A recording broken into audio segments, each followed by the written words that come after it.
When you bitch think of ass, streaming, names it might like be Kai GG's. Cenat, Aiden Ross, and IShowSpeed come to mind. But what a lot of people don't know is that these three and many creators got their start from the WNL or W community for short. A community that has basically changed the think I have nothing else landscape to of react live to. streaming, getting its name from viewers typing the letters W to describe winning or L to describe losing in the chat during live streams and in comment sections. But where did a lot of these streamers originate from? How did they get famous? In this video, I would hope to give you the answers to these questions. Let's get into it. So this whole video is going to be based around What a the post in fuck? Rage's community from a person by the name of Technician. He took a lot of time and a lot of effort. So I'm going to break it down. I'm going to add a few things and make a few changes and fixes and stuff like that and give some comments. I thought it would be a fun video to make. So shout out to him for making this. And another thing I do want to say, I don't want anyone to think it's a bad thing to be put on or influenced by another content creator, especially when many of the people on this list would agree with the people that helped them get their start. So I don't want y'all to think that it's like a bad thing for people to just show love to the people that put them on or gave them a start. You get what I'm saying? So that's all I gotta say.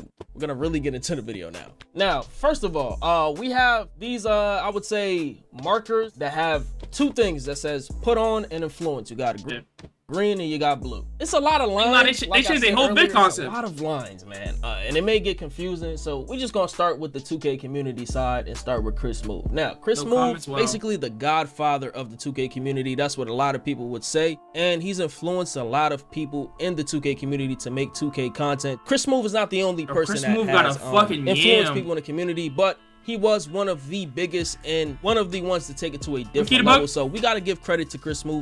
What type of dribble move? What type of dribble moves, nigga? Yeah, Chris Smoove was the first YouTuber I was ever watching. Shout out to Chris Smoove. The first video I watched of him was his My Player versus Magic Johnson. I definitely used to watch Chris Smoove when I was a kid, bro. They have names like Kel Hit 'Em Up, one of the biggest content creators in the 2K community around 2014, 2015, around that time. And I made a video about Kel Hit 'Em Up if you want to go watch that video, talking about his rise and what happened to him and stuff like that, why he stopped making videos and stuff like that. He still streams, by the way. Next, we got Los Polos, man. Los Polos is a pioneer of the WNL community. I'm gonna get people spamming W's and L's in this chat and stuff like that, like around 2014, 15. A lot of y'all may say Rice Gum was doing that as well, but from what I've seen Los Polos doing that before almost anybody. Around the same time as somebody like Flight Reacts, who was basically called the walking L. He had W's around the time. People would say he was a walking W at one point, but for the most part around that time period, 2015, 16, people was calling him an L for losing all those 1v1s and different things like that. Flight Reacts for sure is one of the pioneers of the WNL community, for sure, bro. Cash Nasty as well. He is a big influence on, I would say, the IRL basketball part of the 2K community, because he used to do that IRL basketball stuff too, and Flight too. But I feel like Cash Nasty really doesn't get credit for that as far as like the 2K community, the IRL basketball in the 2K community. I'm not talking about outside of that. Pretty Boy Fredo obviously had one of the biggest blow ups in the 2K community. It's my goat. Like, outside of the 2K community. Hey. I don't care what no niggas say. I don't care what no niggas say about Fredo. This my goat. This my goat. This my goat. Real shit. Community as well. He's one of the biggest black YouTubers, I would say. Definitely one of the biggest 24 hours people to ever come out of the 2K community. Lost and Unbound. He had a lot of good My League videos and stuff like that. A lot of people don't know Lost and Unbound and stuff like that, but shout out to him, bro. Stacks Montana, one of the biggest creators to come out of the community, work with 2K, stuff like that. Shout out to like Stacks. WNL. You know WNL Stacks a lot, but I do know a lot about Stacks. I did see some of his videos and stuff like that, some of his catchphrases. Obviously, we know. Why did that sound gay? Yes, we did have beef. I would say I still got beef with the nigga, but like I don't really got no real issues with him. He was one of the people to come out of the 2K community, got reactions and stuff going. You can obviously see he got influenced by Flight. I would say that I can agree with that. When Flight was going crazy with the reactions and stuff like that. I'm not gonna say Flight was the only person that he was influenced by, but I think Flight played a big part in why he started reaction videos, because he saw Flight being successful with the 2K stuff. He was having the My Team stuff going on, talking about OSN, and he had beef in the My Team community, and he moved on to reactions. He blew up from that. Next person, Bruce Chop 'Em Off. He's influenced by or put on by Cash Nasty. I don't really know about put on, because that's basically saying that like a nigga basically made your career, and I don't agree. Like, as much as I I had issues with the nigga Bruce dropping him off. I'm not gonna say like Cash Nasty made the nigga, like that's kind of crazy. Next person is, you know, one of my goats, Solemnity. You feel what I'm saying, bro? Him and Flight, I would say 1 and 2 of my goats of YouTube, bro, for sure. Everybody know, man, I made so many videos about Solemnity, documenting his career on YouTube, his beef, stuff like that. I should see a lot of different lines coming from this guy. Look at Rage, look at Rage. But I feel like a lot of people would agree with that. Now, as far as Chris Next Door, I'm sure Chris Next Door watched him because he was definitely his editor for like 1 or 2 videos. For him to be an editor, he would have to watch Solemnity. He would have to like actually tune into his content. So I'm not gonna say he put him on, but I could definitely see him being influenced by Solemnity. Now, Your Rage for sure is influenced by Solemnity. He used to be a Flight plug channel and a Solemnity plug channel. He influenced him and he put him on at the same time. Talking about the entire AMP. Agent Zero, I don't think he was really influenced by anybody himself. You get what I'm saying? But the entire AMP, if you move over here, as far as like, we're going to talk about RDC in this section right here soon, but just to finish off the 2K community, yes, I can see them being influenced by a group like RDC World and stuff like that. Now, I don't know if Agent ever said this in a video. I do think RDC coming up in the black YouTube space, Agent probably would have saw how they were built. Can't see that really being out of the realm of possibility that, you know, they were influenced by. Like, these niggas really had prime Ash Cash and a fucking E-Day. Like, they was moving militant, real shit.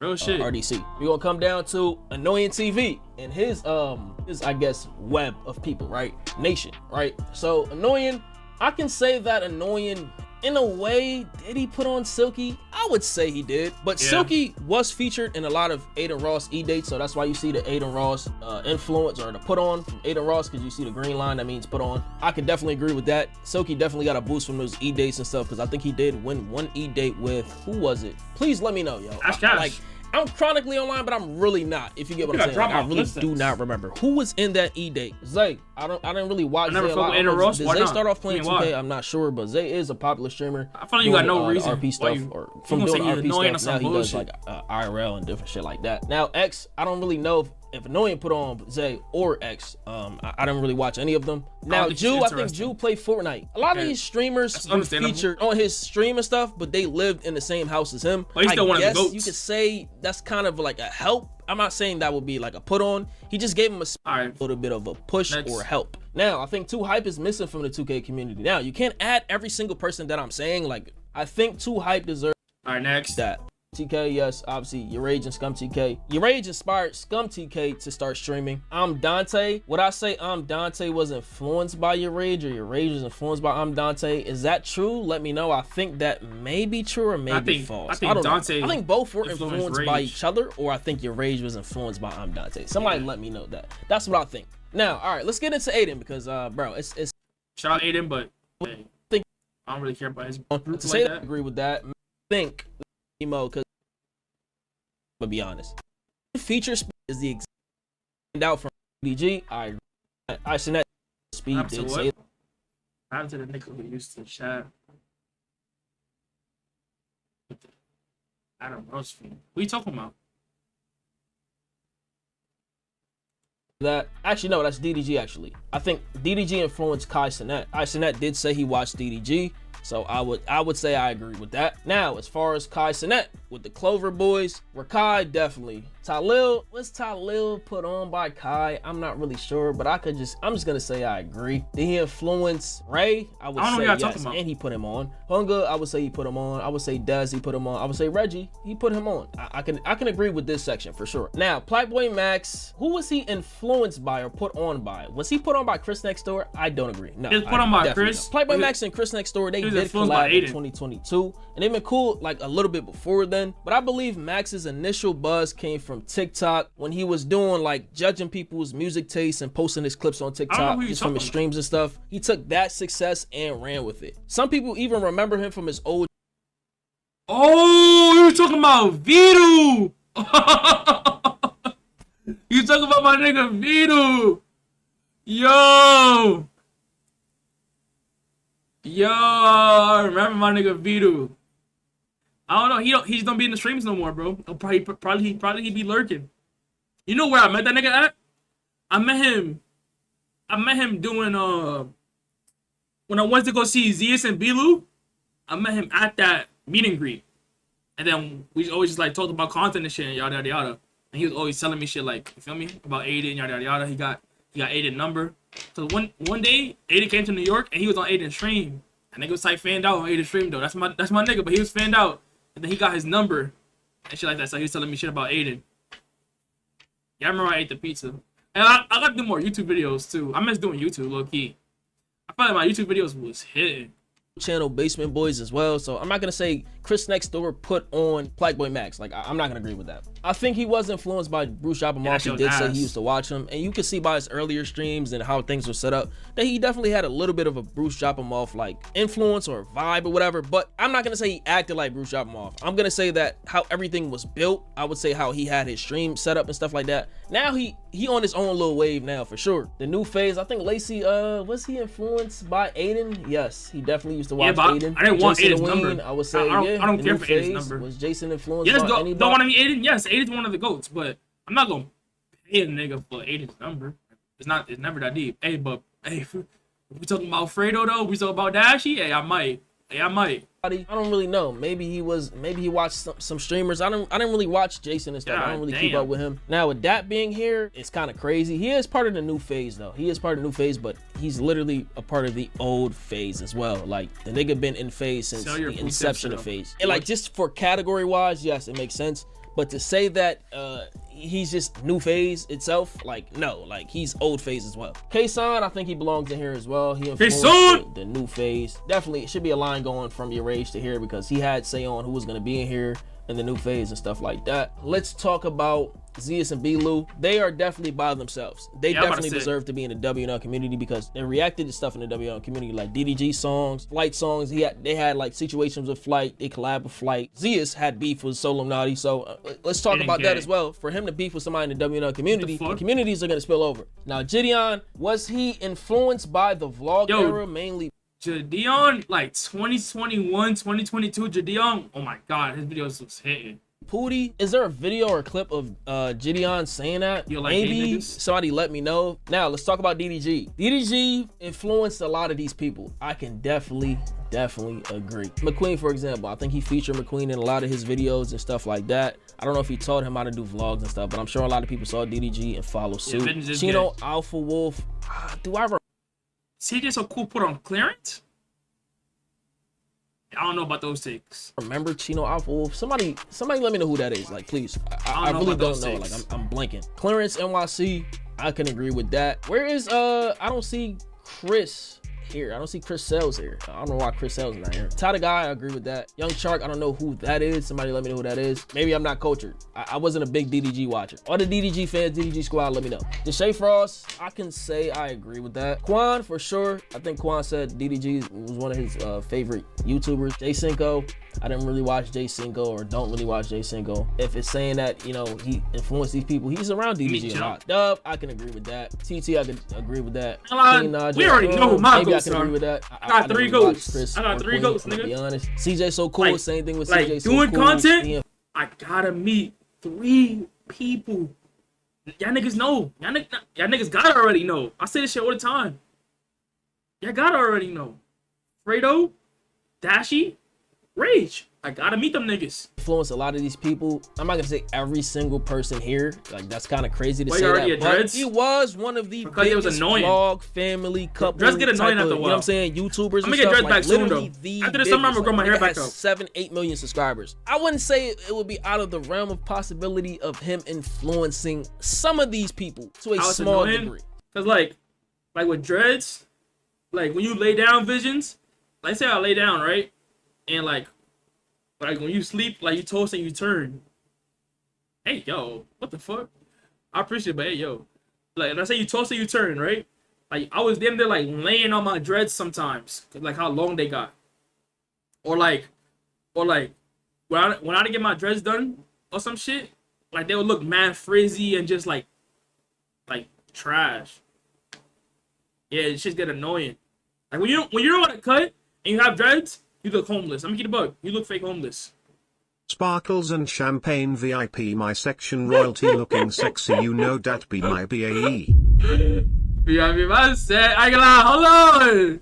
Hold on. CJ did get influenced by Jinx, brother. He did get put on by Jinx, so I think Jinx should be here. So let's talk about RDC and some bros. RDC and some bros, they're not WNL. They're mainly black YouTube, but for this video, I'm gonna make an exception. The WNL community obviously originated from the 2K community, mainly people like Los Polos, Flight, and Solomnati, who had people like typing in their live streams in their chat saying WNL and stuff like that. Fans of the creators who shared the communities adopted this same thing, so that's why I'll make this exception. And I don't think I'm Dante got put on by Berleezy. I'm not sure that's correct. I think Dante was doing his own thing. He was doing like reactions and different stuff like that and other content. I remember he was beefing with Blasphemous HD, one of my goats, honestly. We're gonna talk about RDC. I don't think Mark put on all these people. Content creators. I think that Mark and F started RDC. A lot of them were added to the group after. What's the best content creation song? They were all content creator song of all time. That's kind of crazy to say that like he put them on and shit like that. Now, as far as these lines going from this side, like Dylan and Krista, is that correct? Somebody let me know. Like I said earlier, RDC did influence AMP. Okay, one last person that I believe should be added to this list. The first person we're going to talk about is Nadex. I think Nadex should be in this 2K community spot. He definitely did put Aiden on technically because he was playing with Aiden on 2K20, 2K19, I believe. They were in Xbox parties and shit, doing wagers and stuff like that. And that's where a lot of people first heard of Aiden Ross from, Nadex. You feel me? Now, another person that I think should be 100%, 1,000% added is Rice Gum. Now, Rice Gum should be on this list just from the very fact that he's not specifically WNL, but he influenced many people in the community, like Aiden Ross in particular. Rice Gum has arguably the largest influence on girl content that you see today, like niggas collabing with females or women. And that stream where Aiden like collab with Corinna in 2021, where Aiden initially got his blow up, I feel like that gave me Rice Gum vibes, like for sure, it definitely did. And let's not forget his influence on Discgod as a creator and DDG when it came to diss tracks. I think Rice Gum for sure deserves to be on his list. DDG did carve out his own path, like content creation wise, DDG cooked that he talks about Rice Gum being an influence on diss tracks and shit like that. Was the diss track era inspired by Rice Gum at all? For sure, 100%. Because Rice was going dumb. Right, Rice Gum is an underrated GOAT. He really changed YouTube for real. I made a diss track about Rice Gum as a fan. Rice Gum is definitely like a game changer. Now I think I forgot to talk about I wasn't watching Rice stuff. Influencing Kai Cenat to stream and stuff like that. I think it should be a line that, you know what I'm saying, goes from your rage to Kai Cenat, but I think that's the last thing that we're missing for this video. I hope you enjoyed, man. Give y'all a quick little history lesson. Like soon that shit gonna be also like Go to Swag next to like Pretty Boy Fredo type shit, next to like Your Rage, you feel me? Like you feel me? Like you feel me? Like you feel me? Like you feel me? Like you feel me? Like you feel me?